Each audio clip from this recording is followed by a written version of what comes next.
Hello, everyone. This is Chris Callicutt for the WrestlingInc.com podcast for the September 4th edition of Raw, the Labor Day edition. And Raj, as always, thanks for joining, but they seem like they actually put a little bit of laboring into writing this show today.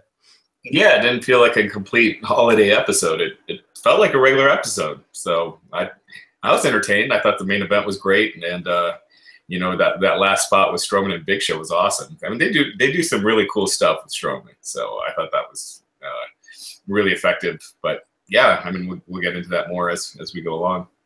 For sure. And we'll hang out, and hopefully Matt will join us shortly. But let's hop right into it with Raw. We kicked off with a match. And, you know, that's a nice change of pace from a 15-minute promo. We got that kind of after the match, but I digress. But John Cena, Jason Jordan, they advertised it a couple hours before the show. You sort of figured how this one was going to work. It went exactly how I thought it would. Jordan looked like $1 million. Cena did a wonderful job in making Jordan look good and viable, and kind of was taken aback at the very beginning of that match. What'd you think of the match overall, Josh? Yeah, I thought it was really good. I thought Jordan looked good. I don't know if losing every week is helping him, even if he has good matches. You know, at some point, I feel like you got to give him some wins. And again, I just don't think this babyface thing is working for him right now. But yeah, I thought Cena looked great, and obviously the big thing was the promo afterwards. But yeah, I thought the match was good. It was a good way to start off the show, and not the typical promo. Yeah, the roll through double Northern Lights suplexes, that was a thing of beauty from Jordan, and nice to see him break some new things out, because we know he can suplex guys across the ring like nobody's business. But I think tonight is probably the night that he's gotten over the most, because A, he was paired with Cena, but B, they let the wrestler be the wrestler. There was no corny promo before or after the match with Jordan. They just let him go out there and have free reign and look good. And I think that's going to be the way to get him over, just like American Alpha got over. What's your thoughts on that? Yeah, we'll see. That only gets you so over. You know, in WWE land, there's a definite ceiling with that. So, we've seen it countless times with lots of guys where they have great matches, but unless you connect with the audience, you're only going to go so far. Yeah, and I still think this little losing streak is going to maybe culminate in a sense of entitlement, a little bit of a heel turn of some semblance. I don't know how they're going to book that yet, but it feels like they're slow playing this turn or something with his character. I don't think it's as straightforward as they make it seem to be so far. But we'll see. I mean, how many times in the past have we said, well, maybe they're building to something, and it goes nowhere? So hopefully it is, but it wouldn't shock me if it's not. We've seen it countless times where there are numerous ways you can go, and they don't go any of those ways, and someone just gets lost in the shuffle. Yep, but a great opening match to get the crowd going a little bit, and the crowd was pretty hot for most of the match. So, and they were just hit and miss most of the night as far as the crowd goes. But like you said, the bigger thing that came out of this was Roman Reigns comes out after the match, and I guess they just have a couple of beers while they're waiting on the commercial, just hanging out in the ring. That's not awkward at all. But we came back from break, and they did part 2 of their promo from last week. Thought it was a little bit weaker overall, but I thought Reigns did a little better job of keeping up with the back and forth barbing. Yeah, no, I thought, and you can see when Reigns was when he was going off the cuff, when he was talking about his fly being open. You know, he had some. He was doing a pretty good thing on his feet. I thought he did better this week, but Cena owned him again, and he's just really good at that. I don't know how if they keep doing this, if that helps Reigns. Yeah, that was gonna be my next question. If they keep with this same theme of Cena basically winning the battle each week, what exactly does that do for Roman? That's not necessarily turning him babyface or to get more cheers. I mean, it makes him look dumb. It just validates what Cena's saying, that he's the real star that can do the promos and Reigns can't. But we got a few weeks to go, and you remember with Rock and Cena, I think people wanted to see Rock eviscerate Cena every time, but Cena got his in too, and so they're going to have to do that with Reigns. They're going to have to give him some help a couple weeks where, he comes out on top. I mean, he was the one that kind of, Cena kind of backed away from fighting him at the end. So they did give him that, but he's going to need a little bit more if you want to convince people that what Cena is saying is not true, even though people probably already believe it anyway. And the end of that promo where, Reigns was talking about the fight right now, this is your moment. That's one of the rare times that he had the crowd in the palm of his hand for a little bit there. So, that was good that he was able to build to that moment. But yeah, overall, Cena gets the best of it here. And in another Bizarro world occurrence, Cena puts over The Miz, of all people, which I thought was, after the comments, 2 weeks ago now, I thought was interesting. Did you look into that at all, or did you just sort of say, oh, that's just part of it? Or? Yeah, I didn't think too much of it. I think part of it is Cena name-dropping a heel that the IWC kind of likes right now. So, sure. So he gets points with that. But I definitely didn't read too much into that. Yeah. And guys, for people asking, Matt Morgan will be back next week. He's out tonight, and sorry with the description, I totally forgot that he wasn't going to be able to be on tonight. No problem at all. Look forward to having him back next week. Next up, Glenn will be back. Yep, next Glenn week also. Well. Yes, sir. All right, Cesaro and Sheamus versus Rhino and Heath Slater. I mean, nice little tag match, and I got a lot of rebuttal from our Twitter followers tonight saying that I wouldn't mind seeing a Cesaro versus Heath Slater singles match, because Heath Slater to me has always been a very underrated worker. I mean, anytime you've seen him put in a higher profile match, I think he delivers. But again, that's me sort of fantasy booking, but this one was a little bit more of a time waster, but it advanced the feud a little bit with Rollins and Ambrose, who were on commentary. Nah, it's the same. Running in place with this stuff. Heath Slater, he's on Raw 2 weeks in a row. Yeah, that's something. And it's been a while since Heath Slater and Rhino have teamed on Raw, right? I can't even remember the last time. It's been a little while, and they did not get any sort of entrance tonight, nor did any of the cruiserweights really, besides Enzo. But so a few qualms with some of that, but you're positioning these guys as just a filler tag team to get the heels over and continue the main feud. But I actually thought Ambrose and Rollins were fairly entertaining on commentary tonight. They were a little more of a breath of fresh air than maybe sometimes they usually are. They have such a good chemistry together, in the ring, and they feed off of each other really well on commentary as well, I think. Yeah, I mean, they came across like they legitimately like each other. So, yeah. I mean, I thought them on commentary was good. Sheamus and Cesaro, man, I feel bad for Rhino and Heath Slater. At least they were getting more TV time and like not just a jobber tag team on SmackDown. And, now they're relegated to nothing. But yeah, I thought Ambrose and Rollins were good. I don't know. I just think they're just booking them the same as they do all the other tag team title feuds. And I'd like to see something a little bit more different just because Rollins and Ambrose are such big stars. Mm-hmm. I mean, like I said, it was a good way to progress it. We're still several weeks away from the pay-per-view. It got some different teams involved tonight, which I think is a step in the right direction instead of doing some like singles matches in between themselves. But, we'll see if they can switch it up again next week. WWE putting their big foot forward on the Hurricane Harvey support. Philanthropy, I guess, is the next big marketing tool for WWE with the Hurricane Harvey relief and the Connor's Cure. It did get a little dusty in my house a couple of times, but good to see a bigger company like WWE putting that in a very public light. But again, is it a marketing ploy? Do you have any sort of inkling on why they do that, or is it more just a marketing ploy, you think? Oh, sure. I mean, it is. I mean, they'd be doing it anyway, but obviously they're going to get their, it's smart. So, yeah.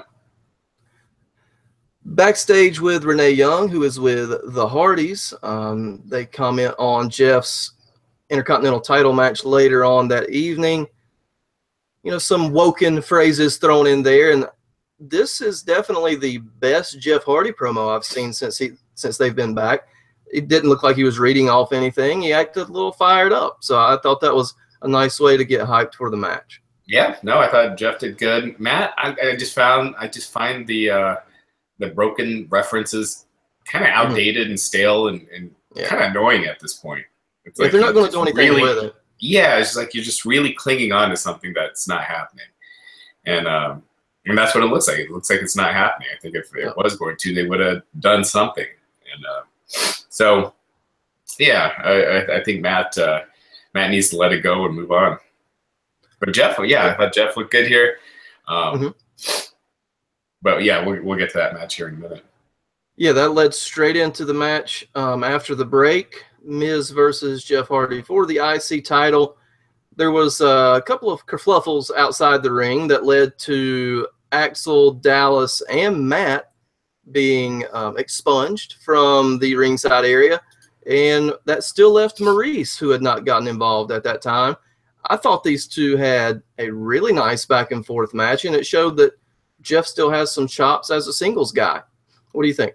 Yeah, I thought it was really fun. I thought it was I was surprised that they did such a clean finish, because this seems like something they could go for a while. I think it's time to move Jeff into the singles realm anyway. We've been talking about that for a while. Right. I just feel like the Hardys as a tag team has already kind of run its course. So yeah, I'd like to see Jeff as a singles, and so I was just surprised with that finish, that it was pretty clean. Yeah, I mean, just the minor distraction from Maurice, who miraculously shook Miz awake to avoid the Swanton Bomb, which again, not necessarily interference per se, more of an assist from Maurice. So it wasn't really that dirty. It was just like, hey babe, wake up. There's something about to kill you. And Jeff misses the Swanton. Miz actually counters the Twist of Fate into the skull crushing finale, and he retains pretty clean. And no new challenger lined up. I hope they do go with this for a little bit. Maybe they give Matt a shot since Jeff doesn't get the job done, and maybe we see another Hardy feud in the future. Yeah. Well, I don't know. I really don't want to see a Hardy versus Hardy feud again. It really you have to have the right personalities. I feel like when you do it, like Cody Rhodes and Goldust, they just went nowhere. Yeah. It's just like, just because they're brothers, to put them in a feud, it doesn't always work. And I just feel like with the Hardys, it was kind of like that last time, where when they feuded in WWE, it was really forgettable. Yep. Next up, we had Nia Jax basically interrupting Kurt Angle, who's on his phone, and that seems to be a running gag. Do you think Kurt has something else going on, or is he just a busy guy in the GM role? I think that's it. I think he's the new guy in the background of all the backstage segments that's always on his phone. But right, yeah. He's got to be doing something. So exactly. Nia's wondering how Sasha gets a title shot before her, considering that she decimated the champ last week. In walks Emma, who this gimmick's growing on me. It's annoying, but I guess in an entertaining way. Right. In an entertaining way. I mean, that's exactly what she should be doing. So she comes in, wants the shot, and Kurt teams Nia and Emma together and says if they win versus Sasha and Alexa later on in the night, that they will be included in the title match that was announced at No Mercy as a singles match originally, but they would make it into a fatal four-way. Nia's still not exactly a promo genius.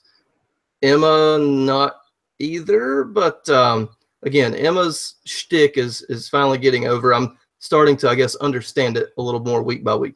Yeah, this was one of those rare cases where complaining on Twitter has helped her out. She's getting TV time, and now she's in a title match at the next pay-per-view. So, spoiler alert, there, guys. But and we see the steel cage hanging high from the ring.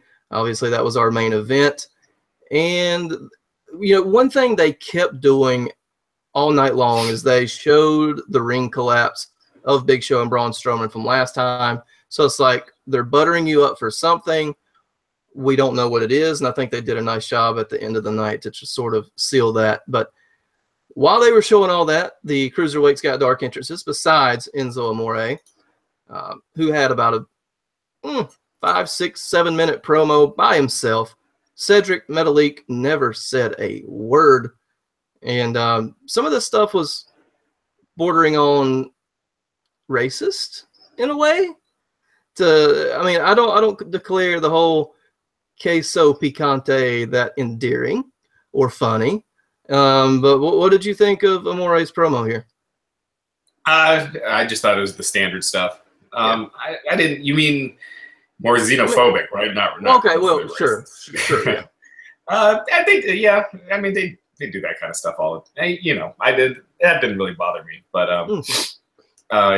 yeah, a couple people are. Yes, I do have a cold. Sorry, guys, but yeah, I thought it was standard stuff. I guess Enzo probably wins tomorrow night on 205 Live, and the next. Yeah, well, I mean, he does add a spark to that division. You know, these 205 Live segments all of a sudden aren't necessarily throwaway. You know, and I think they've seen a little bit of a bump on YouTube. I don't know how much you really keep up with YouTube numbers or anything like that, but anything that he's in, and this was true with Enzo and Cass, even though they weren't really in important feuds, they would do really good YouTube numbers for whatever reason. They're still over with the crowd, or Enzo still is, and they played off of this whole thing, and I guess it gives a shot in the arm to the cruiserweight division, but I just don't know how you book Enzo to cheat 5 times unless he's going to get all the other guys to do the work for him, and he finally cheats to get that final pinfall since it's an elimination match tomorrow on 205 Live. But he doesn't need to do all the falls, win all the falls. He just needs to win the last one. Right, exactly. So I was going to say, let all the other guys sort of beat up on each other, and he sort of lay low until that last fall. So there's definitely ways to do it, to cast him as the devious cheating babyface. Sort of, I hate to sort of compare these two, but Eddie Guerrero-esque in a way. Mm-hmm. But sort of that same dynamic anyway, even though they're two completely different performers. Yeah. But real quick, before we move on, we got to mention our sponsor, Dollar Shave Club. I've been using them for months now, and I used them today. They ship amazing razors for just a few bucks. I've been a member for a while, and I love my shave. And what you might not know, I didn't until just a couple weeks ago, is that they now also have products for pretty much everything else for your bathroom. They got body wash, shampoo, hair gel, lip balm, everything. And so, I've already checked it out, and I'm a huge fan. I cannot recommend them enough. Matt Morgan, he uses them, they turned me, and I've been kind of, doing my same shaving routine forever. So, yeah, if you're like me, you just like the razors to show up at home, you don't want to go to the store, now's the time to try out Dollar Shave Club. And for a limited time, they're giving away their starter set to new members for only $5. The starter set features their executive razor and 3 trial-sized versions of their most popular products that help you stay fresh and clean. The first box, so they come with their shave butter, body wash, and 1 white Charlie's butt wipes. You'll also receive their executive razor, which includes their premium weighty handle and a full cassette of cartridges. After the first box, replacement cartridges are sent for only a few bucks a month. This offer is available exclusively at dollarshaveclub.com/INC. That's dollarshaveclub.com/Inc. And their high-quality products will have you covered from face cheeks now to butt cheeks. So definitely check it out. So what you're saying is they literally have everything now, right? They got everything covered. From head to, well, not quite toe. From cheeks to cheeks. There you go, exactly. So good stuff there. Look forward to giving that a try myself in the very near future. A little scruffy around the edges these days, so need to trim that up a little bit. So yeah, good stuff, good stuff. Let's see here. Where did we get to? There we are. Sasha and Alexa backstage, and boy, was this fun. Bliss doesn't really like the situation she's in right now. But, you know, they have to team together tonight to keep it a one-on-one match, and they did work pretty well in the match itself. But when Sasha got up in Alexa's face, I was like, ooh, oh, this is fun. I actually missed this segment, but it was pretty good. Oh, absolutely. The realism that you hear about, you know, within their heat in real life really came through on the screen. Now, whether it was scripted or not, I mean, Sasha stepped all the way up and was nose to nose with Alexa. Well, my problem here with this, and I didn't see this promo, but Nia Jax and Alexa Bliss have been friends for a long time, right? Mm-hmm. And she turned on her last week. And unless I missed something, did Alexa even address it at all? No, not really. I mean, they kind of done it mid-match where Nia was talking about, what about this, bestie, and this kind of thing. I mean, they did it within the match, but they never really talked about the relationship itself or explained why she did it. Yeah, so that was your big angle going off the air last week was, you know, they split after all these months, and Alexa doesn't even bring it up. They don't even really follow on that storyline. And so that just seemed to me like really lazy. And, you know, doing the stip and everything is fine, but I think they really should have had Alexa out there being pissed at Nia and, you know, cutting a promo on Nia about her turning her back on her. Yeah, as good as Alexa is on the mic, and we saw during the match how good she is with her facial expressions and actions within the ring, there was a story definitely to be told there. I mean, at least a simple explanation would have been good to cover any plot holes, but like you said, they just sort of skipped that, went straight to the match. It's like, oh, we have to book ourselves into this. How are we going to get there? And then they forgot the details. Right. It's just back to another match. It's just back to another, just your average run of the mill feud. And you're forgetting that you've been building this for months and you don't really follow up on it. So that kind of stuff drives me nuts. You would have thought maybe they would have turned it into a triple threat and then had sort of Alexa or Nia as that one that could fall one way or the other. But they decided to go fatal four-way as Nia and Emma got the win. And I did call it, ladies and gentlemen. I absolutely called it. I said Sasha Banks is wearing Kurt Hawkins colored gear. She is getting pinned. And I was correct. So the writing was on the wall. So that's now 101 losses for Kurt Hawkins in a row, you know, theoretically. But so, yeah. Proxy. Yeah, it's exactly. Up next, Finn Balor out to the Omaha Balor Club. Omaha, Nebraska, the great Midwest. And does a little too sweet for the fans. Fans had a nice pop, but this was just more of the same. Balor, you know, cut a decent little promo for him. Again, he's apparently a charisma vacuum, according to who was it? Was it Ziggler? Ziggler said that. Ziggler said on SmackDown. So for a charisma vacuum, I thought he did okay for himself. But it's so counterintuitive to use lines like that on your talent, especially guys that you're pushing that are near the top of the card. Because you know, when Finn Balor's cutting this promo, that's all I could think about is charisma vacuum. Because it wasn't, you know, the most entertaining promo in the world either. And so it just hurts their talent when putting stuff like that out there. And Bray Wyatt comes out or backstage and does his thing and basically talks that, you know, he dropped his family, he dropped all of his support systems and is now using his bare hands. He wants Balor to do the same by dropping the demon character. I mean, there were some good points in this promo, but again, it's just a lot of the same, a lot of words to get to one small, minute point.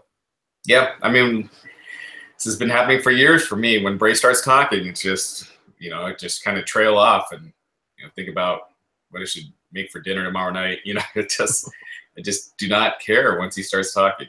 And yeah, I mean, this feud, it gives them something to do, but I don't really care about it either way.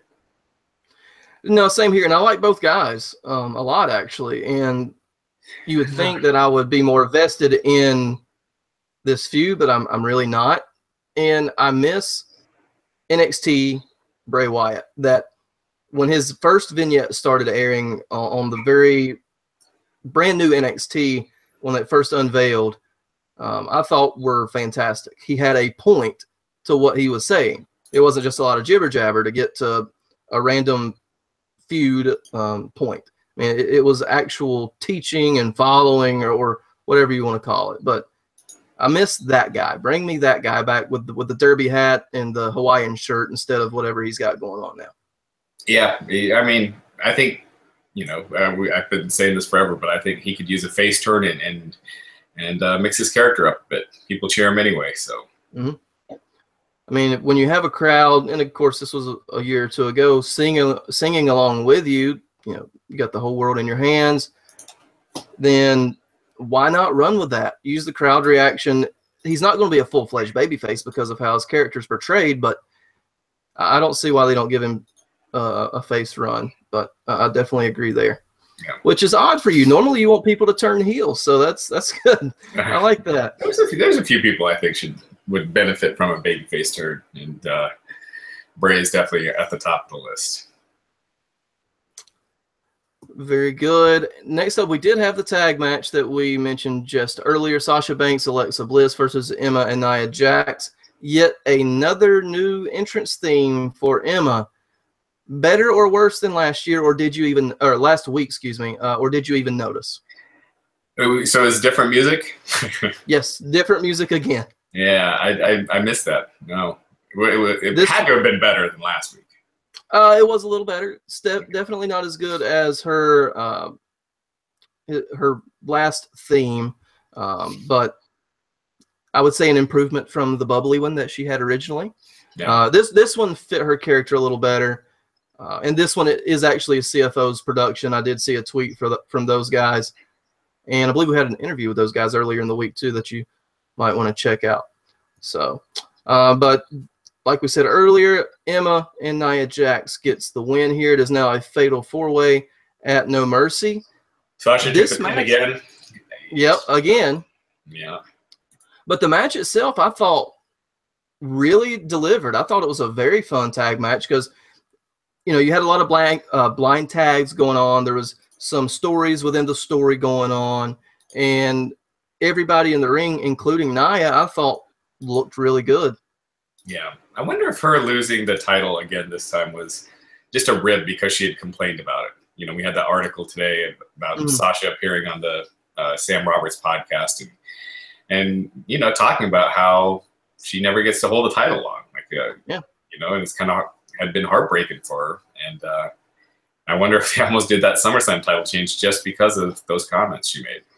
Maybe, and I don't think in any of her 4 reigns, any of them have been over a month. I think 2 or 3 of them have been in the 20-something day range, and then this one was 8 days, so 7 or 8 days. So every one of her runs have been short for one reason or another. The first couple were, hot potato back and forth between she and Charlotte. The last couple times with Alexa Bliss. Alexa Bliss, golly, where did I read this stat? I think her reign was just as long, or if not longer, than Sasha's combined reigns. Yeah, at like 100 and some days. So interesting the way that they've bounced that title back and forth. But obviously they see something in Alexa, and I think rightly so. Her in-ring work is coming around, and has always been a good promo. So Elias backstage strumming away on the old guitar. Ambrose and Rollins just sort of, shove him off. And he did do a song before Raw went on the air, that being Elias, but is he drifting again? He drifted backstage to play another song. He didn't get the live mic tonight. He did before Raw, but yeah. So, but I'm liking Elias's stuff a lot more than I did in NXT. So, and that's me too. That's me too. And it's one of those occasions where he had go away heat in NXT, and it's catching on the main roster. Whereas we've seen people be super over in NXT, come back and be an absolute, flatline on the main roster. Yeah. So it seems to be opposites attract type of thing on whether you were over or not in NXT, and then transitioning to the main roster. But that led to the Dean Ambrose and Seth Rollins match versus Luke Gallows and Carl Anderson, the good broskies, the good brothers, not the broskies, wrong ski. Pretty good match here again, I thought. Just good tag action really all night long if you take into account the 3 tag matches that we had. All of them pretty standard WWE style, but Rollins and Ambrose get the win here. And I did like the little foreshadowing of Sheamus and Cesaro beefing with the club before the match. That kind of led to what happened after the match. But what's your thoughts just on this match in general? I thought it was a good match. Again, it just felt like filler. You know, doesn't mean anything, but it was entertaining. So, I mean, the match itself was good. But yeah, and what I did like after the match, Sheamus and Cesaro did do a little bit of a distraction to assist Rollins with the win. The club didn't like that very much. They went after Sheamus and Cesaro, but the former champs, well, I guess both teams are former champs, but Sheamus and Cesaro leave them laying. But I did like them giving Guns and Gallows a little bit of character in the sense that they were ticked that they lost. They wanted to go to the pay window for the winner's side, so I'm going to go attack these guys. I did like that little touch, even though at the end of the day, it didn't really mean a whole lot. They just got punked again after that. Yeah. So, I mean, I liked it in a sense, but in the end, it didn't matter. Yeah. Yeah, I mean, if they would have left Sheamus and Cesaro laying, at least you got another tag team kind of in the mix. But like having them lose and then Sheamus and Cesaro taking them out after that, they kind of just got, beat on twice. So, Alrighty, next up we had the Connor's Cure with some of the surviving cancer patient kids doing their wrestling gimmicks, which was pretty darn cool. I thought that's the moment it got a little dusty in my house. I think my wife was chopping onions in the kitchen at 10:50 at night or something like that here on the East Coast. Yeah. But so that was a pretty nice touch, pretty cool stuff there. And back from break, Enzo Amore backstage celebrating with Gran Metalik, or Queso Picante and Cedric Alexander. Then finally Neville, who hasn't really done a whole lot in the last few weeks, just holding the championship.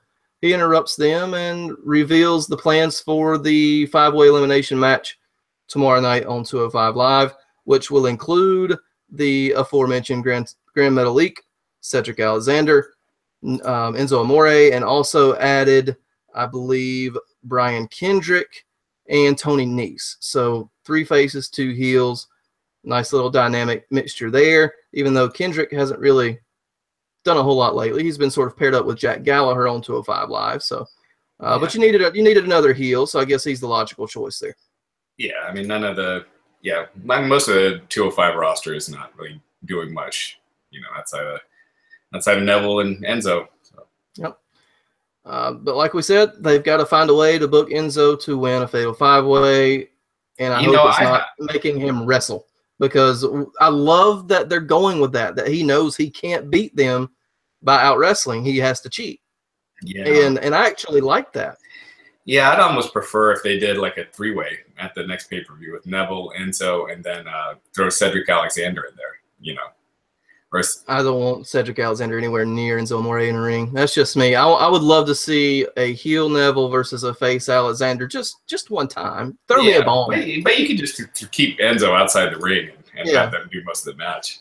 That's going to be a tough match for Neville working with Enzo to have, unless it's like pretty much a squash. Like if they go more than a couple minutes, it's going to be tough. Yeah.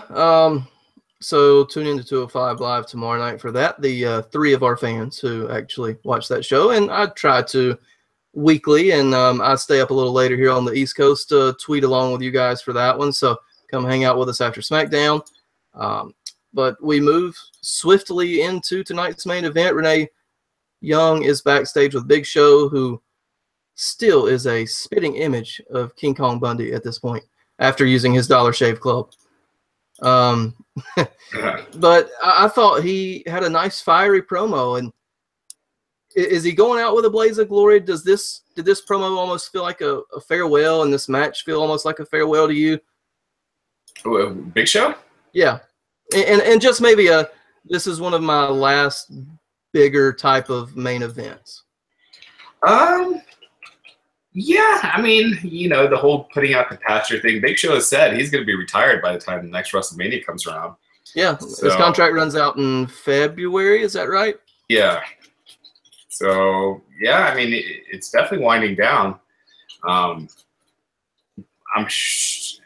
Yeah, I don't know. I mean, you see like with Mark Henry, he just kind of faded away, and that could be what they're doing with him here. But man, he's had two of his best matches in a long time this year with Braun, and I mean, this match was great.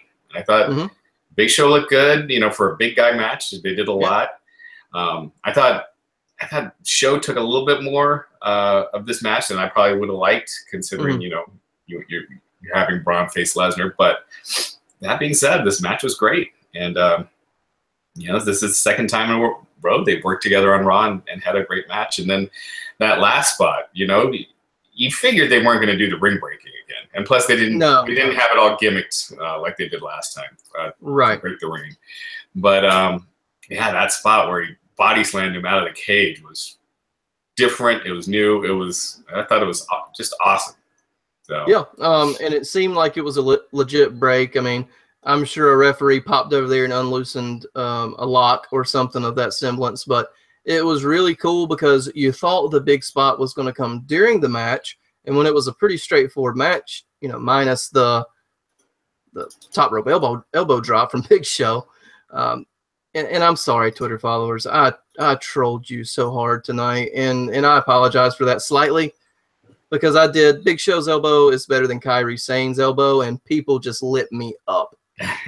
I'm like, guys, hyperbole. Google it. It's okay. And then I said this match is better than Omega Okada, and that sent people just off the top rope again. So it's easy to get but anyways. Oh, yeah, it's fun from time to time, but thanks for hanging out with me on that. But one cool little aspect, not necessarily in the match, is Charlie Caruso interviewed referee John Cone before the match, sort of recounting his experience with the last match, because he took a heck of a bump on the ring collapse, and he cut a better promo than half the roster, Raj. Yeah, he's sounded like he'd done it before. So, yeah, good for him. But, the match itself, it felt very old school in a sense that you would have found this somewhere in the 80s or early 90s. And what Vince has, become known for and his big spectacle main events. And, he had a big smile on his face because the crowd was absolutely eating this up. Not only because it was two bigger guys, but they were having a quality match and telling a quality story. I mean, you can see this formula still works when it's done the correct way, even though this match didn't necessarily have any build behind it per se. Yeah. Yeah. I mean, it was what it should have been. It made Braun look like a monster, and it got you more excited to see him and Lesnar, even though Lesnar wasn't even on the show. And that's how I think that's an effective way to build a match, is you build the guys that are in it. I mean, it sounds like common sense, but yeah, they don't, you don't do that a lot. And so, yeah, I thought it was great. And, they were able to piggyback off the two matches that they've had before, one with the ring break, and they sold you on something was going to happen. And after the match, it absolutely did, as the power slam Strowman delivered sent Big Show figuratively out to pasture, but through the cage wall onto the floor.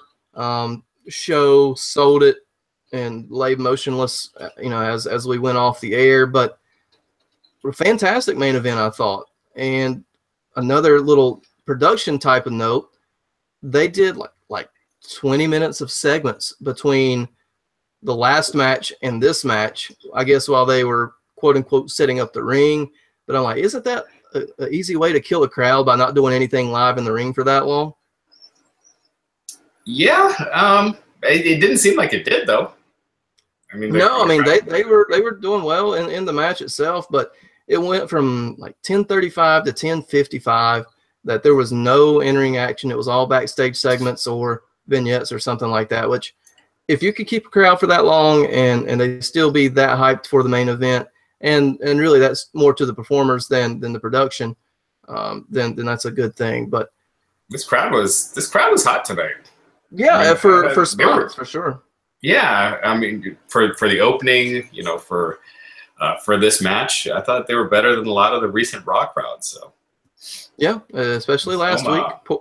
Poor Arkansas, man. Anyways, Omaha, Nebraska, not exactly what you would think is a hot wrestling town, but good crowd, and they stayed pretty toasty all night long. But overall thoughts on Raw, 1 to 10, 1 being worst, 10 being best. What would you give it for tonight, Raj? I give it like a 7. I thought the main event really made it. I like the Cena and Reigns stuff. So yeah, other than that, it was mostly run-of-the-mill stuff. But I thought those two really made it.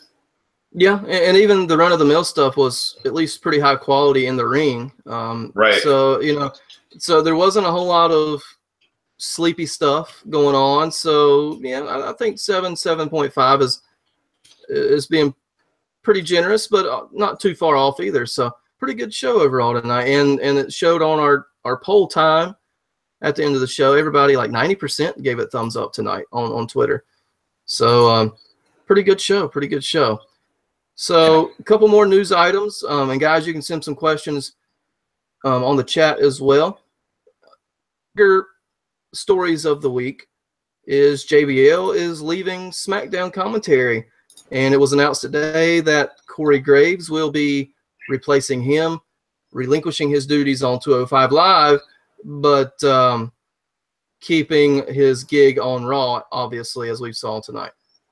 Yeah, that's interesting. I mean, they got Lawler. I mean, why not have, again, if you want this brand extension to be 2 completely different rosters, it just makes sense to have 2 completely different, announce teams and everything. And once you start, mixing and matching, I think we're already starting to see see the exact same thing happen now as it did with the first time they did it. They make SmackDown the B show, then they start, merging the talent. Remember, after a while, you just have SmackDown guys start appearing on Raw and vice versa for no rhyme or reason. And I see that happening soon. But JBL, that was interesting. They dropped it on a Friday, which is when you want to drop these stories that, you kind of want to go away real quick. Sports Illustrated, they're saying that it was JBL's call. He's wanted to for a while. That kind of surprises me. But yeah, that came, I believe, from former Wrestling Inc. podcast guest Justin Barrasso. Yeah.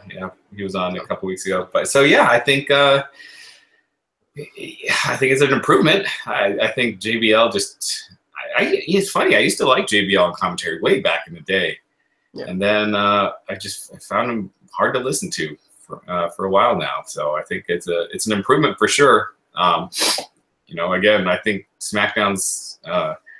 When they had Morrow and Jerry Lawler at the beginning of last year, I thought they had the best announced team in the business at that point. So, yeah. I mean, I kind of like the reunion of Tom Phillips and Corey Graves because I thought they did some fantastic work on NXT as a pair. And Byron Saxton, I thought, had his best years as a commentator on NXT. So I kind of like that sort of reunion in a sense. I want to give that a shot, but a lot of people thought this would be Renee Young's shot at moving to the commentary table. And this is no shot at her. And she even admitted on Twitter, I think earlier today, that she wasn't very good when she was on NXT. And she's so good at her current role, I would have hated to see her move to a more, I guess, vulnerable position, maybe is the right word, to where if there is any weakness in her game, that would have been where it would have been seen. Yeah. And of course, they actually moved Nigel McGuinness up to 205 Live with Vic Joseph, as well as moved him to main event as well. Is that correct? Yeah, I believe that's right. So we might be seeing some new blood on NXT soon if they're moving Nigel up to the main roster a little bit. Yeah, I mean, Nigel's been great, so I'll be, so it's a good move for him. Any other big news items that we need to cover? Not really. It's it's been a long weekend, so not that much has been going on. Darren Young returned to action, so he's back from injury. So I guess he'll be back in the fold soon. And yeah, I guess that's kind of it. Really, not much else. And it looks like John Cena was not the reason for Baron Corbin having heat. That it had something to do with him challenging WWE medical director Dr. Maroon during a creative meeting in early August about the concussion stuff. And we'll have more on it on the site, but PW Insider reported that today, that it was due to Corbin, basically calling Dr. Maroon out.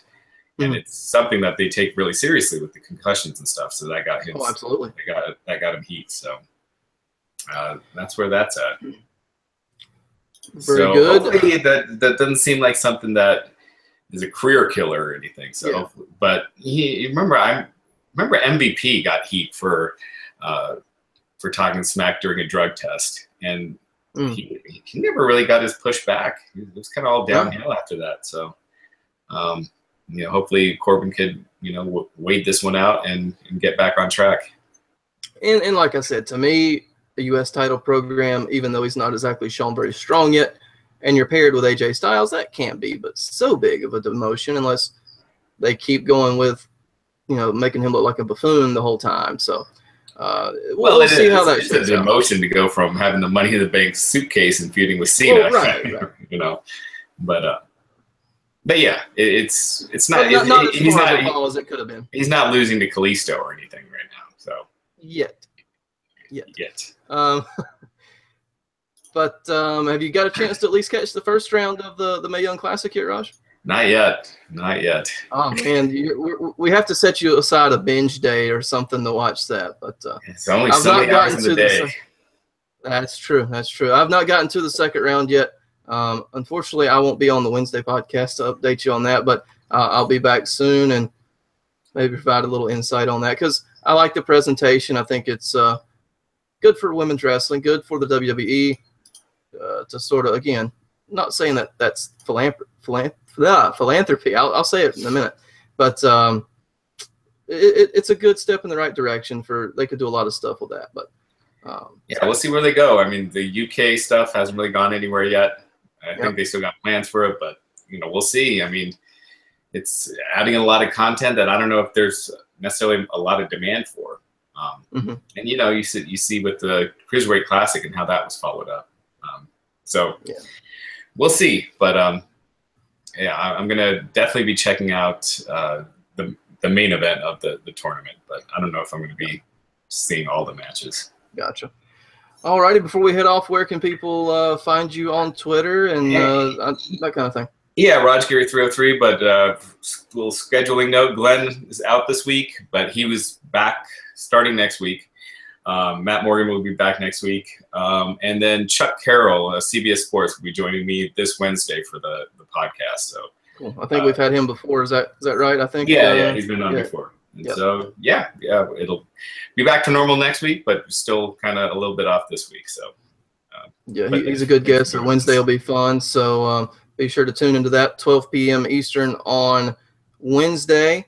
You can find me at knockdown_radio, and as always, hang out with me on the Wrestling Inc. Twitter. But for Raj Giri, I am Chris Callicutt. We will see you next time on the Wrestling Inc. podcast. Take care.